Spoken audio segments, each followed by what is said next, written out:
नमस्कार। The city news K is bulletin में आप सभी का स्वागत है। महाराष्ट्र में कोरोना वायरस से संक्रमण के मामले तेजी से बढ़ रहे हैं। राज्य में बढ़ते कोरोना संकट को देखते हुए मुख्यमंत्री उद्धव ठाकरे ने राज्य की जनता से संवाद किया और संकेत दिए कि 30 जून के बाद भी महाराष्ट्र में लॉकडाउन जारी रहेगा। माझ्या महाराष्ट्रातील बांधवांनो, भगिनींनो आणि मातांनो, नमस्कार, जय महाराष्ट्र। बऱ्याच दिवसानंतर आपण भेटतो। जवळपास 1 महिना होऊन गेला असेल। या एका महिन्यामध्ये जे काय घडलं ते आपल्या समोर घडलेलं आहे। अनेक संकटांचं असं असतं की यायला लागले की एका मागोमाग एक येतात। कोरोनाशी लढतो आहोत, त्याच्यात मध्ये निसर्ग चक्रीवादळ आलं। आपण सर्व किनारपट्टीतली लोक श्वास रोखून बघत होतो की हे वादळ नेमकं कुठे धडकणार। रायगडमध्ये ते धडकलं आणि त्याची नंतर जी काय मी पाहणी केली त्या वादळाची भीषणता भयानक होती। जे त्या वादळाच्या तडाख्यात सापडले नशिबाने वाचले असं मी म्हणेन, पण त्याचबरोबरीने आपल्या शासन यंत्रणेने सुद्धा खूप चांगलं काम केलं। मनुष्यहानी किंवा प्राणहानी, जीवितहानी कमीत कमी कशी होईल यासाठी सतर्कता दाखवली। एक सुद्धा कोळी बांधव किंबहुना एक सुद्धा मच्छीमारी करणारी बोट आपण समुद्रात राहू दिली नाही। त्याने वेळेमध्ये आपल्या घरात आणलं, सुरक्षित जागी हलवलं आणि त्यामुळे प्राणहानी झाली, पण ती कमीत कमी ठेवण्यात आपल्याला काही प्रमाणात यश आलं। आर्थिक नुकसान तर झालेलं आहे। मोठी मोठी झाडं उन्मळून पडलेत, फळबागा उद्ध्वस्त झालेल्या आहेत, घरांची छपरे उडून गेलेले आहेत।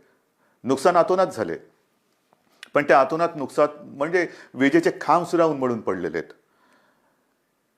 या नुकसानीमध्ये आपण हेही पाहिलं की सरकार खंबीरपणाने या सर्व किनारपट्टीतल्या कोकणवासियांच्या आणि जिथे जिथे हे वादळ पुढे सरकलं, ज्यांचं नुकसान झालं त्या सगळ्यांच्या पाठी खंबीरपणे उभा आहे। या गेल्या काही दिवसात काय झाले, एक तर आपण अशी भेटू शकत नाही आहोत। हा विकास म्हणायचा का कल्पना नाही, पण प्रत्यक्ष भेटी होत नाहीत आणि असं भेटावं लागतंय।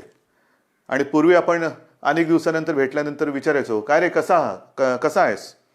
मग जो तो आपापली दुःख असतील, व्यथा असतील, वेदना असतील एक बाजूला ठेवून भेटीत बोलायचं की मजेत आहे।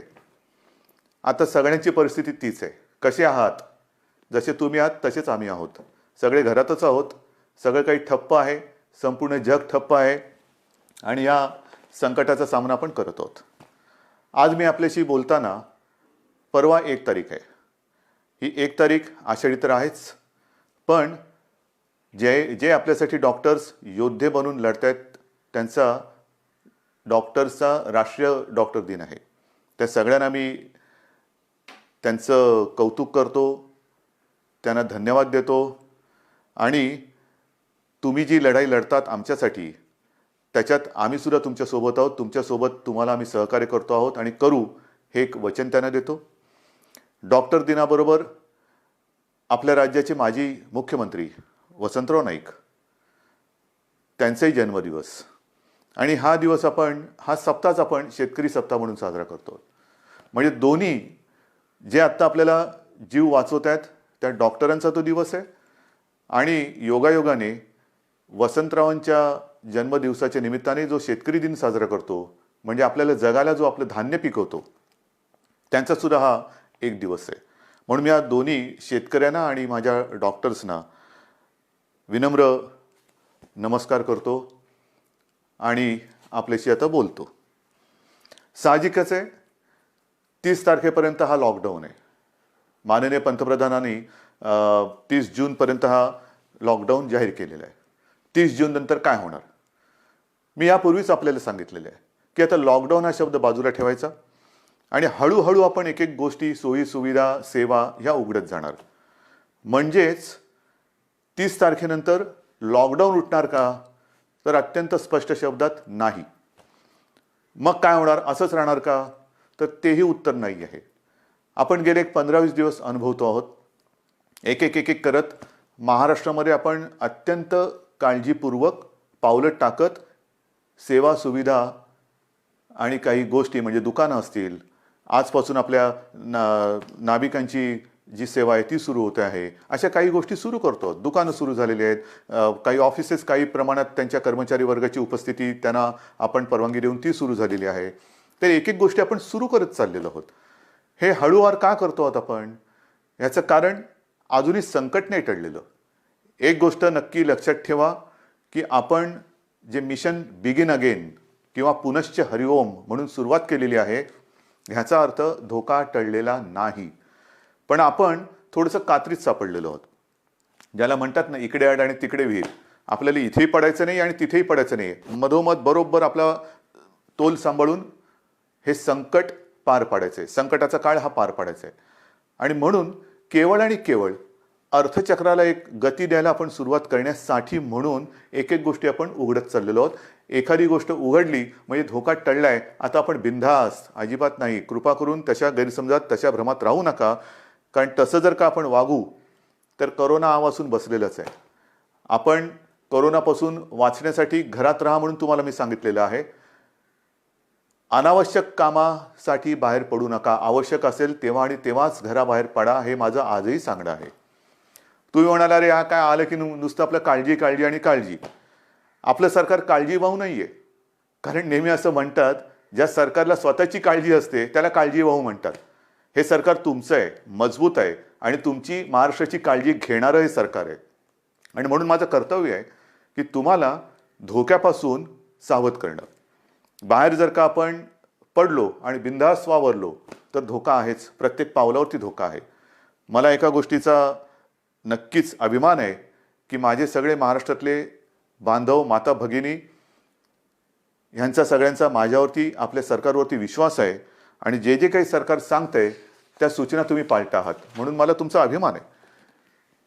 हे करत असताना काही ठिकाणी जसं आपण लोकलची मागणी केली होती, त्या लोकल सुरू झालेल्या आहेत. मुंबईमध्ये ग्रामीण भागामध्ये उद्योगधंदे सुरू झालेले आहेत, तिथे सुद्धा लोकांचं येणं जाणं सुरू झालेलं आहे. विशेष म्हणजे जो शेतकरी, ज्याचा उल्लेख मी सुरुवातीला केला, तो शेतकरी आपण सगळे लॉकडाऊनमध्ये घरी असलो तरी सुद्धा न थकता, न थांबता आपल्यासाठी मेहनत करतोय, घाम गाळतोय, जमिनीत राबतोय, भूमीमध्ये राबतो आहे, अफाट मेहनत करतोय. त्या शेतकऱ्याच्या सोबत आपण आहोत आणि आपण राहिलं पाहिजे. मला कल्पना आहे की जसजसा हा सीझन आता पुढे सरकतोय, महाराष्ट्रातल्या ग्रामीण भागात, मग मराठवाडा असेल, विदर्भ असेल, काही ठिकाणावरून तक्रारी आलेल्या आहेत आणि त्याची गंभीर दखल आपण घेतलेली आहे. तक्रारी कोणत्या आहेत? बोगस बियाणं. हे दुर्दैव आहे, हे दुर्दैव आहे. ह्याचं कारण शेतकरी हा, एकतर शेतकऱ्याची अवस्था सगळ्यांचीच सारखी झालेली आहे, रोजगारच नाहीये. तरी देखील मागचा पुढचा विचार न करता हा शेतकरी आपल्यासाठी मातीत राबतोय, हे आपल्याला सर्वांनाच माहिती आहे. मर मरून, राबून, अफाट कष्ट करून जे बियाणं त्यांनी पेरलं ते बियाणं उगवलंच नाही. मग काय करायचं? दुबार पेरणीचं संकट आलं, आणायचे कुठून पैसे? एक तर असंही कर्जाचं ओझं जे आपण बऱ्याचशा प्रमाणात उतरवलेलं आहे आणि जे राहिलेलं आहे, जो शेतकरी माझा या कर्जमुक्तीच्या योजनेमधून काही कारणासाठी, म्हणजे जसं मी मागे सांगितलं तुम्हाला की 2 टप्प्यात जे आपण करणार होतो कर्जमुक्ती, त्याच्यातला काही भाग, काही लाख शेतकरी हे नेमकं तिथल्या स्थानिक निवडणुका आल्या, आचारसंहिता सुरू झाली म्हणून ही कर्जमुक्ती तिथली थांबली. त्याच्यानंतर करोनाचं संकट आलं म्हणून ही कर्जमुक्ती थांबली. पण आता आपण ठरवलेलं आहे की लवकरात लवकर हा उरलेला सुद्धा शेतकरी आहे त्याला देखील कर्जमुक्त करायचं. मग हे असं सगळं करून पैसा जमवून तो आपल्यासाठी बियाणं विकत घेतो, पेरतो आणि राबतो आणि बियाणंच उगवलं नाही. पण मी माझ्या शेतकरी दादांना सांगू इच्छितो की तुम्ही काळजी करू नका, हे सरकार तुमचं आहे. ज्यांनी तुम्हाला फसवलेलं आहे ते कायद्याच्या कचाट्यातून सुटणार नाही. त्यांच्यावरती गंभीर गुन्हे दाखल करून त्यांना सजा तर होईलच, पण जे नुकसान तुमचं झालेलं आहे, त्यांनी केलेलं आहे, त्यांच्याकडनं तुम्हाला हे सरकार नुकसान भरपाई सुद्धा मिळून दिल्याशिवाय राहणार नाहीये. काळजी करू नका. हे सरकार म्हणजे असं बेवारशाचा कारभार नाहीये, कोणी यावं आणि माझ्या महाराष्ट्रातल्या जनतेला फसवून जावं, अजिबात नाही चालणार. ज्यांनी शेतकऱ्यांना फसवलेलं आहे त्यांना शिक्षाही होणार, त्यांना शिक्षाही करणार. आणि म्हणून मला असं वाटतं की एक संधपणा जो आपल्यामध्ये आहे तो फार महत्त्वाचा आहे. मला विशेष धन्यवाद आणखीन सर्व धर्मियांना द्यायचे आहेत, सर्व धर्मीय. मग त्याच्यामध्ये माझे हिंदू आलेच, मुस्लिमही आले, ख्रिश्चनही आले, शीख पंथी आले, सगळेच आले. ह्याचं कारण मी मागे आपल्याशी बोललो होतो. साधारणतः शिमगा म्हणजे होळी झाली, शिमगा झाला आणि कोरोनाची बोंबाबोंब सुरू झाली, ती अजूनही कायम आहे. सगळ्यांनी मग तो ईद असेल, मग आपली रामनवमी असेल, आता तर मुख्य म्हणजे आषाढीची वारी, आषाढी एकादशी आता परवा आहे, मी चाललोय. पण सगळ्यांनी आपल्याला एक सामाजिक भान ठेवून हे उत्सव अत्यंत शिस्तबद्ध पद्धतीने जसं सरकार सांगते तशा पद्धतीने ते आता साजरा हा शब्द विचित्र आहे, पण घरातल्या घरात का होईना साजरा करतात. सगळ्यांनाच धन्यवाद दिले पाहिजेत. आपल्या परंपरा आहेत. आषाढी एकादशीची परंपरा, वारीची परंपरा ही किमान 700-800 वर्षापूर्वीपासूनची आहे. आणि आपल्याशी मी आज बोलताना 2020 साल सुरू आहे. मला 2010चं साल आठवलं.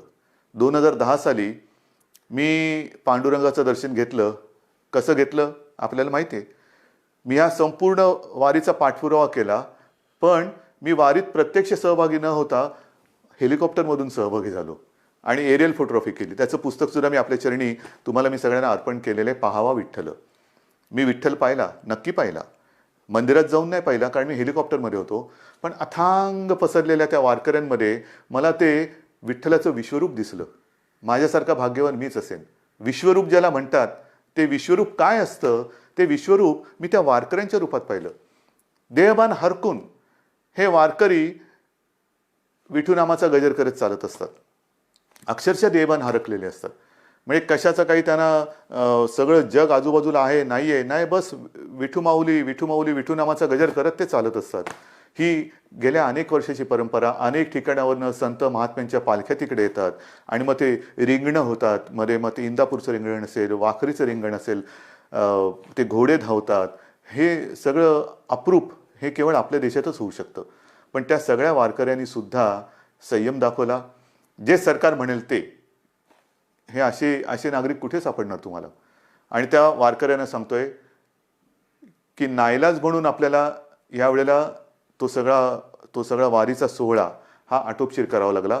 पण मी आपल्या वतीने आपल्या विठुरायाला साकडं घालायला जाणार आहे. नक्की जाणार. विठुरायाला मी साकडं घालणार की विठुराया हे काय आहे, कोणते दिवस आहेत, कशी दिवस आहेत, कशी परिस्थिती आहे. हे तुझे लाखो करोडो भक्त आज तुझ्या दर्शना विना घरातल्या घरात आहेत. आणि का तरी अशी विचित्र परिस्थिती आलेली आहे. तुझे चमत्कार आम्ही अनेक ऐकलेत. आम्ही तुमचे चमत्कार अनेक चित्रपटातून पाहिलेत. पण आता हा चमत्कार आम्हाला दाखव आणि हे करोनाचं संकट लवकरात लवकर नष्ट करून केवळ माझा महाराष्ट्रच नाही तर संपूर्ण जगाला पुन्हा एकदा सुखाचे, समृद्धीचे आणि निरोगी आयुष्याचे दिवस दाखव. हे साकडं घालायला मी जाणार आहे. वारकऱ्यानो, आशीर्वाद, तुमचे आशीर्वाद माझ्या पाठी असू द्या की ते आशीर्वाद घेऊन मी विठुरायाचे आशीर्वाद घ्यायला जाईल. आणि मला खात्री आहे तुम्ही जर मागे उभे राहिलात ना तर आपली विठू माऊली सुद्धा त्या माझ्या साकड्याला यश दिल्याशिवाय राहणार नाही. तुमचे आशीर्वाद मी आज मागतोय. मी आषाढी एकादशीला तुमच्या सगळ्यांचा प्रतिनिधी, मुख्यमंत्री म्हणून नाही, तो मान बहुमान वेगळा, पण मी तुमचा प्रतिनिधी म्हणून मी जातो आहे.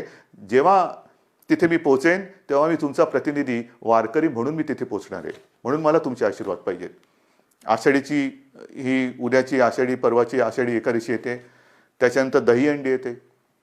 दहीहंडीच्या मंडळानं सुद्धा मला खास धन्यवाद द्यायचे. कोणीही माझ्याशी बोलायला आलं नाही, कोणी कोणाशी चर्चा केली नाही, पण एक सामाजिक भान ठेवून त्यांनी स्वतःहून दहीहंडीचा उत्सव हा रद्द केला. ह्यालाच म्हणतात एक सामाजिक जाणीव, सामाजिक भान. शेवटी उत्सव म्हणजे काय, कोणासाठी उत्सव, आनंदासाठी असेल. पण जर हे संकट चहूबाजूनी आपल्याला वेढून टाकत असेल तरी देखील आम्ही उत्सव साजरे करतोय, हे असा आंधळेपणा नाही उपयोगाचा. मग दहीहंडी झाल्यानंतर मी काल परवाकडेच गणपती उत्सवाबद्दल एक आपल्याला विनंती केलेली आहे. कारण जसं वारीची परंपरा आहे, दहीहंडी आपल्याकडे साजरा होतोय, मग गणपती बाप्पा येणार, मग नवरात्री येणार, मग दिवाळी येणार, त्याच्यामध्ये ईद येणार, मग आपल्या मुंबईमध्ये माउंट मेरीची यात्रा येणार. हे सगळे सणवार हे सगळ्या धर्मियांचे हे आता येणार. पण त्याच्यामध्ये जर का आपण आपलं सामाजिक भान पाळलं नाही तर ज्या संकटाशी आपण लढतो आहोत त्या संकटाला आपण आपला दरवाजा उघडा करून देतो आहोत. म्हणून मी गणपती उत्सवात सगळ्यांना विनंती केलेली आहे. एक तर सर्व मंडळांची मी बैठक घेतली आणि त्यांना सुद्धा मला खास धन्यवाद द्यायचे आहेत की सर्व मंडळांनी एकसुरामध्ये सांगितलं की उद्धवजी, सरकार घेईल तो निर्णय आम्हाला मान्य आहे. तुम्हाला सुद्धा मी मनापासून नमस्कार करतोय आणि गणरायाला सुद्धा हेच जे विठुरायाच्या चरणी मी प्रार्थना करतोय, आपण जो निर्णय घेतलाय की यावेळेला एक सामाजिक भान ठेवून हा उत्सव साजरा करूया. मी सर्वांना विनंती केलेली आहे की जिथे जिथे सार्वजनिक गणेशोत्सव होतात, मुंबई, पुणे, सर्वत्र सर्वत्र राज्यभर होतात. मग काय काय मूर्त्या 15-15, 20-20 फूट असतात, 22 फूट, 23 फूट. नाही, आता ही परिस्थिती तशी नाही आहे. सर्वांनी थोडा संयम ठेवा. आणि मूर्तीची उंची जास्तीत जास्त मी 4 फूट सांगितलेली आहे. का 4 फूट सांगितली? तर मूर्ती हलवताना सुद्धा जास्त लोक एकमेकाच्या जवळ येता कामा नयेत. विसर्जनाची सुद्धा आगमनाची मिरवणूक नाही, विसर्जनाची मिरवणूक नाही. मग गणेशोत्सव साजरा कसा करायचा? अजून थोडा अवधी आहे. आपण चर्चा करून त्याच्यातनं सुद्धा हा नेमका कसा करायचा त्याच्यावरती मार्ग काढू. कारण आपण परंपरा जपणारी माणसं आहोत. ज्या लोकमान्यांनी त्या काळात, स्वातंत्र्यपूर्व काळामध्ये, घरातला गणपती त्यांनी बाहेर आणला. कारण स्वराज्य, त्याच्यासाठी लोक एकत्र आली पाहिजेत. म्हणजे त्यांनी सणांची चळवळ केली. आपण चळवळीचा वारसा घेऊन पुढे जायचं आहे. त्या चळवळीमध्ये सगळी लोक एकत्र आली, एकोपा वाढला. आता सुद्धा तो एकोपा कायम आहे. मग हा एकोपा चळवळीसाठी पुढे न्यायचा असेल तर आपण आपला महाराष्ट्र विघ्नहर्त्याचं आगमन होतंय, मग त्याचे आशीर्वाद घेऊन त्याच्या साक्षीने विघ्नमुक्त करू शकतो का, कोरोनामुक्त करू शकतो का, हे आपल्याला बघायला पाहिजे. आणि करू शकतो. जर का आपण ठरवलं तर आपण नक्की करू शकतो. आरोग्यविषयक जर का आपण शिबिरे घ्यायचं ठरवलं, मध्ये मी जसं आपल्याला सांगितलं की रक्ताचा तुटवडा आल्यानंतर रक्तपुरवठा किंवा रक्ताचा साठा कमी होता, तेव्हा मी 2 वेळा आवाहन केलं की रक्तदान करा. मी आवाहन करण्याचा अवकाश, चहूबाजूने रक्तदाते पुढे आले आणि ती जी काय आपली टंचाई होती ती दूर झाली. रक्तदान करा म्हटलं तर रक्तदान केलं. कारण आपण गणपतीचे अंधभक्त नाहीत तर जागरूक भक्त आहोत. आणि त्याच्यासाठी मला असं वाटतं की आरोग्यविषयक काय खबरदारी घेता येईल, काय जागरूकता आणता येईल, काय करता येईल, या सगळ्या गोष्टी आपण हळूवार सांगत जाऊ. तूर्त मी आपल्याला मूर्तीची एक कल्पना दिलेली आहे. रक्तदानाबद्दल मी जेव्हा बोललो तेव्हा आणखीन एका विषयाबद्दल मला आपल्याशी बोलायला पाहिजे. आणि तो विषय आहे रक्तदानाशी निगडीत, तो म्हणजे प्लाझ्मा थेरपी. आपल्याला कल्पना आहे की साधारणतः मार्चपासून हे कोरोनाचं संकट आपल्यासमोर आल्यानंतर त्या संकटाशी आपण जे हातात शस्त्र मिळेल ते शस्त्र घेऊन लढतो आहोत. मग लॉकडाऊन असेल, लॉकडाऊन, ट्रॅकिंग ट्रेसिंग असेल तेही करतो आहोत, चाचण्या वाढवतो आहोत. चाचण्या वाढवल्यानंतर उपचार पद्धती. आणि मी नक्की सांगेन, अभिमानाने सांगेन की आपला महाराष्ट्र, आपली मुंबई, जे आपले डॉक्टर्स आहेत, जो आपला टास्क फोर्स आहे, उपचाराच्या बाबतीमध्ये जगाच्या बरोबरीने आपण चाललेलो आहोत. कुठेही एक सूतभर सुद्धा जगाच्या पाठी आपण नाही. चहूबाजूला आपली नजर आहे. कोणत्या देशात काय चालले, या देशात काय चालले, कोणते उपचार होत आहेत, कोणते औषधे होत आहेत. म्हणजे गेल्या आठवड्यामध्ये सहज मी बसलो असताना मला मेसेज आले. BBC मध्ये एक बातमी होती, ब्रेक थ्रू डेक्सामेथाझॉन हे नवीन औषध सापडलं. मी टास्क फोर्सच्या डॉक्टरना फोन केला. ते म्हणाले, उद्धवजी हे औषध आपण गेले 2 महिने आवश्यकतेनुसार वापरतोच आहोत. म्हणजे आपण हे औषध वापरतोच आहोत. मग प्लाझ्मा थेरपी सुद्धा आपण साधारणतः मार्च-एप्रिलपासून सुरू केलेली आहे. पण आज मला अभिमानाने एक गोष्ट सांगावीशी वाटते की सुरुवातीला आपल्याकडे 1-2 ठिकाणीच प्लाझ्मा थेरपी आपण वापरत होतो. आजपर्यंत साधारणतः असं धरा की 10 जणांवरती आपण उपचार केले असतील तर जवळपास 9 जण त्याच्यात बरे झालेत, 7 जण तर जवळपास बरे होऊन घरी पण गेलेले आहेत. म्हणजे प्लाझ्मा थेरपी सुद्धा उपयोगी पडते. आणि त्याच्यासाठी उद्याच एका गोष्टीचं आपण लोकार्पण करतो आहोत. जे करतो आहोत ते तळमळीने करतो आहोत, मनापासून करतो आहोत आणि आवश्यकतेपेक्षाही थोडं जास्त करण्याचा आपला प्रयत्न आहे. आणि उद्या आपण एक गोष्ट अशी करतो की कदाचित शब्द वापरतोय, कदाचित देशातलं सगळ्यात मोठं प्लाझ्मा थेरपी देणारं आपलं राज्य ठरेल. प्लाझ्मा थेरपीचा वापर करणारं आपलं राज्य ठरेल. कारण आपण ही केंद्र वाढवतो आहोत. पहिल्यांदा 2 होती, त्याचा विस्तार आपण करतो आहोत. उद्या कदाचित देशातलं सगळ्यात प्लाझ्मा थेरपीचा वापर करणारं पहिलं राज्य ठरेल आपलं. पण हे सुविधा झाल्या. मला जे खास करून ज्यांना कोरोना होऊन जे सुखरूप बरे होऊन घरी गेलेत त्यांना एक विनंती करायची. रक्तदान हे कसं, एक रक्तदान कोणी करू शकतो, पण प्लाझ्मा कोणाचा वापरू शकतो? रक्तगटाप्रमाणे तर तो वापरावा लागतोच, पण ज्यांना कोरोना होऊन जे बरे झालेत आणि ज्यांच्या शरीरात ती अँटीबॉडी तयार झालेली आहे, अशांचं रक्त घेऊन त्यातनं प्लाझ्मा घेऊन त्या रक्तगटाच्या रुग्णाला जर तो प्लाझ्मा आवश्यकतेनुसार वापरला तर बऱ्याच रुग्णांचा प्राण आपण वाचवू शकता. आणि म्हणून खास करून मला जे रुग्ण बरे होऊन घरी गेलेले आहेत त्यांना विनंती करतो आहे की कृपा करून आपण पुढे या. आमच्या शासकीय विद्यालयांना जी वैद्यकीय विद्यालय आहेत त्यांना संपर्क करा, शासकीय डॉक्टर्स आहेत त्यांना संपर्क करा आणि आपण जसं रक्तदान करतो, रक्तदानच करायचं आहे, पण तसं प्लाझ्मा दान करा की जेणेकरून आपण वाचलात, आपल्या माध्यमातून आणखीन काही जण वाचू शकतो.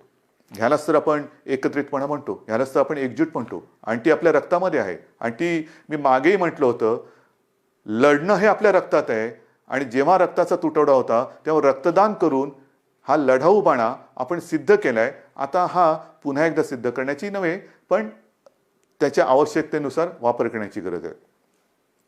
बांधवांनो आणि माता भगिनींनो, एक गोष्ट नक्की आहे की जसं मी औषधाच्या बाबतीत तुम्हाला सांगितलं की कोणत्याही औषधाच्या बाबतीत आपण पाठी नाही आहे.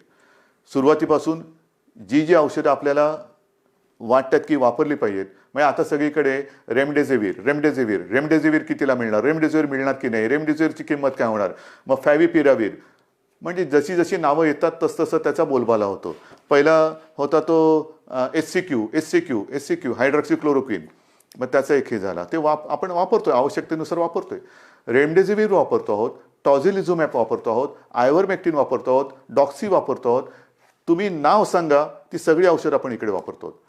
परंतु ही औषधं वापरायला साहजिकच आहे, आपल्याला केंद्र सरकारच्या त्या आरोग्य विभागाची परवानगी लागते. आणि मला एक गोष्ट आपल्याला सांगायची आहे, साधारणतः एप्रिल शेवट किंवा मे असेल, मेची सुरुवात किंवा पहिला मध्ये असेल, आपण ह्या औषधाच्या उपलब्धतेसाठी पाठपुरावा सुरू केला, रेमडेसिवीर आणि फॅव्हिपिरावीर, कारण तिथून परवानगी घ्यावी लागते. मग त्याच्यानंतर एका रुग्णांच्या ग्रुपवरती त्याची टेस्ट घ्यावी लागते. ती यशस्वी झाल्यानंतर मग तिथून परवानगी मिळाल्यानंतर मोठ्या प्रमाणात आवश्यकतेनुसार त्याचा वापर करावा लागतो. आता गेल्या आठवड्यामध्ये ह्याची परवानगी आपल्याला मिळालेली आहे, रेमडेसिवीर आणि फॅव्हिपिरावीर. येत्या काही दिवसात याचा पुरेसा साठा हा आपल्याला उपलब्ध होईल. किमतीची पर्वा करू नका. शासकीय आणि निमशासकीय रुग्णालयामध्ये मी तर म्हणतोय की रेमडेसिवीर आणि ही औषधं आपण मोफत उपलब्ध करून देण्याच्या विचारामध्ये आहोत. पण पहिली गोष्ट ही उपलब्ध होत आहेत आता, म्हणजे कोणी काळजी करण्याचं कारण नाहीये. कसं मिळणार आता आहे, अजून एक थोडे दिवस आपल्याला त्याच्या साठ्याबद्दल किंवा उपलब्धतेबद्दल आपण प्रयत्न करून ती उपलब्ध करून देतो आहोत. पण एकदा का हा साठा आपल्याकडे किंवा ज्याला म्हणतो ना पुरवठा व्हायला लागला की त्याचा कुठे मी तुटवडा पडू देणार नाही, ही तुम्हाला मी खात्री देतोय. रुग्णांची संख्या वाढणार. तुम्ही म्हणणार वाढणार म्हणजे काय, नाही तसं नाहीये. ह्याला दोन गोष्टी आहेत. आपण अर्थचक्राला गती देण्यासाठी काही गोष्टी हळूहळू मिशन बिगिन अगेन म्हणून सुरुवात केलेली आहे. ये जा वाढली, भेटणं वाढलं, संपर्क वाढला आणि तो संपर्क वाढल्यानंतर साहजिकच आहे रुग्णांची संख्या ही सुद्धा वाढत चाललेली.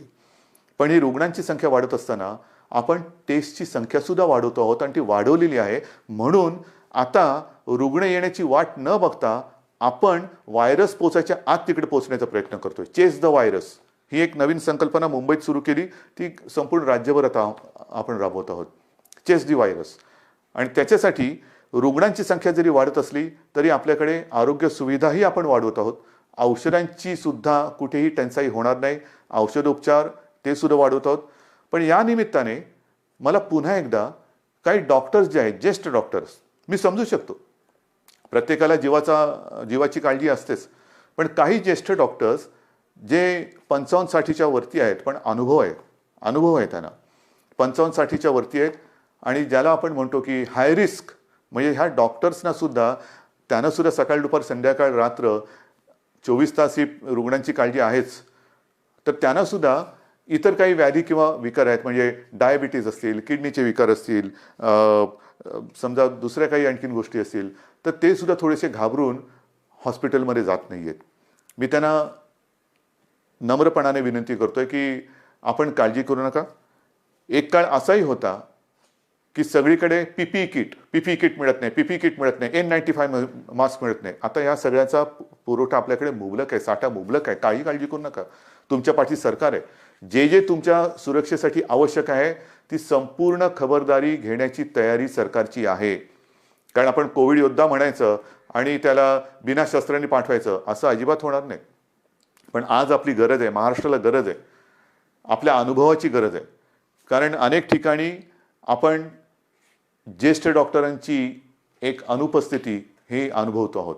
म्हणून मी सगळ्यांना विनंती करतोय की आपण जिथे जिथे असाल, हॉस्पिटलमधले असाल हॉस्पिटलमध्ये जा, खाजगी आपले दवाखाने क्लिनिक असतील कृपया सुरू करा. ज्या ज्या गोष्टीची आपल्याला उपकरणांची आवश्यकता असेल ती सरकारकडनं आपल्याला दिली जाईल. तुम्ही त्याच्यात अजिबात काळजी करू नका. तुम्हाला जे जे पाहिजे ते पुन्हा मिळेल, ते पूर्ण मिळेल. अशा पद्धतीने आपण एका बाजूला आरोग्य सुविधा वाढवत चाललेलो आहोत, एका बाजूला टेस्टची संख्या वाढवत चाललेलो आहोत, टेस्टची केंद्र वाढवत चाललेलो आहोत. आता तर काही अँटीबॉडी आणि अँटीजेन टेस्ट करण्याचे रॅपिड किट येत आहेत, तेही मोठ्या प्रमाणावरती आपण घेतो आहोत की ज्याचा एक प्राथमिक जो आपल्याला गाईड करू शकतो, मार्गदर्शक ठरू शकतो की कोणाला हा कोरोना होऊन गेला आहे का त्याच्याबद्दल एक माहिती मिळते आणि साधारणतः निगेटिव्ह पॉझिटिव्ह ह्याच्याबद्दल एक गाईडलाईन मिळते आणि मग आपण त्या पद्धतीने त्याला वेगळं करून उपचार सुरू करू शकतो. तर ह्याही टेस्ट आपण करतो आहोत. याचं कारण असं की आता पावसाळा सुरू झालेला आहे. पावसाळा सुरू झाल्यानंतर नवीन अंकुर येतात, कोंब येतात, पालवी फुटते, हिरवगार होतं, सगळं हिरवे हिरवे गार गालीचे सगळीकडे पसरलेले दिसतात. फार सुखद असं दृश्य असतं. पावसाळा जसं एक नवीन जीवन घेऊन येतो तसंच प्रत्येक ऋतू हा त्याचे काही चांगले आणि काही विचित्र गोष्टी घेऊन येत असतो. पाऊस म्हटल्यानंतर ह्या 2-3 बैठका गेल्या काही दिवसात झालेल्या, त्याच्या आधी झालेलं जसं निसर्ग चक्रीवादळ आलं त्याच्या तयारीची बैठक, जास्त पाऊस पडणार आहे का, मग कुठल्या भागात पडणार आहे, पूर येऊ शकतो का, त्याची तयारीची बैठक. म्हणजे पाऊस आला आनंद हा घेऊन येतो, नवजीवन घेऊन येतो, पण कुठेतरी नैसर्गिक आपत्ती घेऊन येतो. पूर आला नाही तरी काही ठिकाणी अतिवृष्टीमुळे इतर रोगराई येते. मग त्याच्यात मलेरिया आला, डेंग्यू आला, लेप्टो आला, डायरिया आला, सर्दी खोकला आला आणि त्याच्यासोबत कोरोना आहे. मग काय करणार, ह्याची सुद्धा तयारी आपली सुरू आहे. पण मला आपल्याला खास करून शहरी भागात राहणारी जी लोक आहेत त्यांना सांगायचं, मग मुंबई, पुणे, नाशिक सगळीकडे, संभाजीनगर आहे, नागपूर आहे, सगळीकडेच, की या वेळेला आपले सगळे कर्मचारी ह्या कोरोनाच्या लढाईमध्ये आहेत. अफाट मेहनत करतात, साफसफाई करतात, नाले सफाई होते, सगळं साफसफाई होते. पण आता थोडी स्वतःची काळजी मी 1-2 वर्षापूर्वी सुद्धा, किंवा मला असं वाटतं तेही त्याला 7-8 वर्ष झाली असतील, विशेषतः तेव्हा मुंबईपुरतं मी बघत होतो. आता तर माझा महाराष्ट्र, तुम्ही सगळे माझे सोबती आहात, मला संपूर्ण महाराष्ट्र बघायचं आहे. सांगण्याची गोष्ट काय की हे जे दिवस असतात ते मलेरिया आणि डेंग्यूचे असतात. आणि हा डेंग्यू असा विचित्र आहे की एक कोका कोल्याच्या बाटलीचं बुच असं उपडं पडलेलं असेल आणि त्याच्यात तेवढं बुचभर जरी पाणी असलं तरी त्याच्यात सुद्धा डेंग्यूच्या आळ्या होऊ शकतात. अंड कुठे अर्धवट पडलेलं, फुटून पडलेलं आहे, टायर पडलेले असतात, हे फार धोकादायक. त्याच्यानंतर प्लास्टिकचं कवर असतं, त्याच्यात ते थोडेसे असे खळगे तयार होतात, त्याच्यात पाणी साठतं. नारळाच्या त्या काय त्याला म्हणतात कवट्या, त्याच्यात पाणी साठतं. झाडांच्या फांद्या तुटून ढोल्या तयार झाल्या असतात, त्याच्यात पाणी साठतं आणि त्याच्यात सुद्धा डेंग्यू होऊ शकतं. तर आपल्याला आपला परिसर स्वच्छ ठेवायचा आहे. कुठेही पाणी साठू देऊ नका. एअर कंडिशनच्या खाली, त्याच्यानंतर फ्लॉवर पॉटमध्ये, अनेक घरामध्ये फेंगशुई त्याच्यासाठी जे काही झाडं लावली जातात त्याच्यामध्ये पाणी असतं, त्याच्यात डेंग्यूच्या आळ्या होऊ शकतात. तर ह्या सगळ्या गोष्टींपासून आता आपल्याला खबरदारी घ्यायला पाहिजे. कारण एका मागोमाग एक संकटाची मालिका ही आपल्याला आता तोडायलाच पाहिजे. मी तुम्हाला ह्या सगळ्या काळज्या घ्यायला सांगतोय कारण एक आपुलकीने सांगतोय, प्रेमाने सांगतोय की काय करावं, काय करू नये. आज सुद्धा मी जेव्हा बघतोय की अनेक ठिकाणी, मुंबईत असो, शहरात असो, पुण्यात असो, ग्रामीण भागात असो, काही ठिकाणी अरे आता झालं सगळं. नाही, झालेलं काही नाहीये, झालेलं काही नाहीये. भाजीवाले बसलेत, तिकडे सुद्धा गर्दी होते, तोंडावरती मास्क नाही, हात कुठेही लावतायत, चेहऱ्याला हात लागतायत. आपणहून कोविडला बळी पडू नका, आपणहून पडू नका. ह्या ज्या प्राथमिक ज्या काही गोष्टी आहेत ना, ह्या जर का आपण पाळल्या, म्हणजे बाहेर फिरताना तोंडावरती मास्क लावणं, एकमेकांपासून अंतर ठेवणं. मी सुरुवातीला सांगितलं होतं की मॉर्निंग वॉकला आपण परवानगी दिलेली आहे, सकाळचा व्यायाम करायला परवानगी दिलेली आहे, तो आरोग्यासाठी दिलेली आहे, आरोग्य सुदृढ व्हावं म्हणून दिलेले आहे, आजाराला बळी पडण्यासाठी नाही आहे. तर ह्या काही गोष्टी ह्या आपल्याला पाळाव्या लागतील. जशा काही काही गोष्टी आपण ओपन करत चाललेलो आहेत तशा ह्या केसेस वाढत आहेत आणि काही ठिकाणावरून माझ्याकडे विचारणा होते की आम्हाला ह्या भागामध्ये पुन्हा लॉकडाऊन करण्याची परवानगी द्या. लॉकडाऊन करायचं का? मी आपल्याला प्रश्न विचारतोय, करायचं लॉकडाऊन? कारण हे तुम्ही ठरवायचे. जर गरज नसताना बाहेर पडलात आणि गर्दी केली आणि केसेस वाढायला लागल्या तर पुन्हा ये रे माझ्या मागल्या. मग एक एक गोष्टी आपण पुढे पाऊल टाकताना पुन्हा मागे नाही यायचं आता. म्हणून लॉकडाऊन करायचं की नाही ह्याचा निर्णय आता मी तुमच्यावर सोपवतोय. जर मला असं वाटलं की गर्दी वाढते, केसेस वाढत आहेत, तर मी प्रशासनाला सांगितलेलं आहे की अशा ठिकाणी जर का आवश्यकता वाटली, शक्यतो नको पण आवश्यकता वाटली तर मग पहिल्यासारखा लॉकडाऊन करण्याची गरज तिकडे पडू शकते. कारण कोरोना हा व्हायरस वस्त्या, एक एक वस्ती, जसं काही ठिकाणी तो शिखरावरती पोचला, खाली आला, पण वस्ती बदलली. काही ठिकाणी जिकडे अजून प्रादुर्भाव नाही आहे तिकडे सुद्धा गाफील राहून नाही चालणार. तर ह्या अशा काही काळज्या घेऊन आपल्याला ह्या पुढच्या काळाची वाटचाल करायची. दरम्यान मी तुम्हाला सांगितलं की शेतकऱ्यांसाठी सुद्धा कर्जमुक्तीची योजना जी थोडी काही भागात अपूर्ण राहिली ती आपण पूर्ण करतोय. बोगस बियाण्यामुळे फसले गेलेले शेतकरी त्यांच्या पाठीशी आपण उभे राहतो.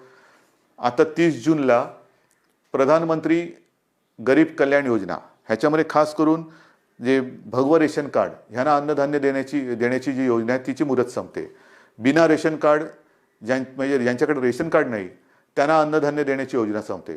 मी गेल्या 8-10-15 दिवसापूर्वी जेव्हा प्रधानमंत्र्यांची व्हिडिओ कॉन्फरन्स होती तेव्हा स्वतः ही मागणी केलेली आहे की 30 तारखेला ही मुदत संपते, धान्य देण्याची मुदत संपते आहे, कृपा करून आणखीन 3 महिन्यासाठी आम्हाला वाढवून द्या. कारण अजूनही हे संकट गेलेलं नाही, उलट केसेस वाढत आहेत.